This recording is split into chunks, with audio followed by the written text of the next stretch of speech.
কেন্দ্র সরকার টাকা দিক আর না দিক, এখানে মায়েরা আছেন, দিদিরা আছেন। হরিণঘাটায় ৭৫,০০০ মহিলা মায়েরা প্রতি মাসে লক্ষ্মীর ভাণ্ডার পাচ্ছেন। গত ২ বছরে প্রায় ১০,০০০ গরিব মানুষ বাংলার বাড়িতে ১,২০,০০০ টাকা পেয়েছে। জিতেছে বিজেপি, কাজ করেছে তৃণমূল।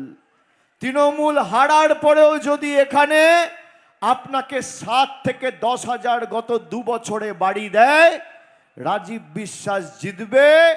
আগামী ৫ বছরে হরিণঘাটার যত গরিব মানুষ আছে যার মাথার উপর প্রকৃত ছাদের প্রয়োজন, সবার বাড়ির ব্যবস্থা করবে মামাটি মানুষের সরকার। আমি কথা দিয়ে গেলাম। এখানে যুবসাথী প্রকল্পে প্রায় ১৫,০০০ যুবক যুবতী মাসে ১৫০০ টাকা করে আর্থিক সাহায্য সহযোগিতা পেয়েছেন। অনেকে বলে ১৫০০ টাকায় কি হয়? কিছুই হয় না, আমি সহমত আপনাদের সাথে। কিন্তু যারা চাকরি দেওয়ার জন্য গাড়ি ভাড়া করে মায়ের কাছে হাত পাতত, বাবার কাছে হাত পাতত, এই ১৫০০ টাকায় মাসে ৫টা করে ইন্টারভিউ দিতে পারবে, মায়ের কাছে বাবার কাছে হাত পাততে হবে না। যারা বলে ১৫০০ টাকায় কি হয়, আমার চ্যালেঞ্জ, ১২ বছর মোদী সরকার ক্ষমতায়, হরিণঘাটার কোন মানুষকে এরা ১৫ পয়সা দিয়েছে আমাকে চোখে আঙ্গুল দিয়ে দেখান, আমি রাজনীতি ছেড়ে দেবো। বলেছিল ক্ষমতা এলে ১৫ লাখ টাকা দেবো, কেউ পেয়েছেন? কেউ পেয়েছেন?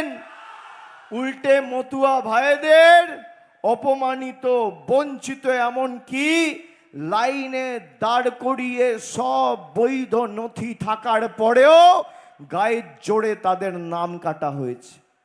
বলা হয়েছিল ৩১শে ডিসেম্বর ২০২৪-এর মধ্যে যারা বাংলা এসছে সবাইকে নিঃশর্ত নাগরিকত্ব দেওয়া হবে।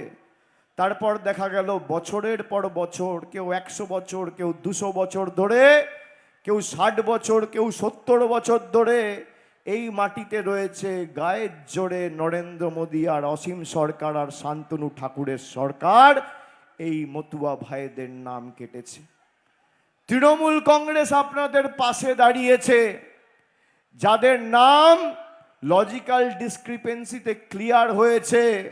মমতা ব্যানার্জি যদি সুপ্রিম কোর্ট না যেত, আপনাদের সবার নাম কেটে ডিটেনশন ক্যাম্পে অসীম সরকারের পার্টি আর শান্তনু ঠাকুরের পার্টি পাঠাতো।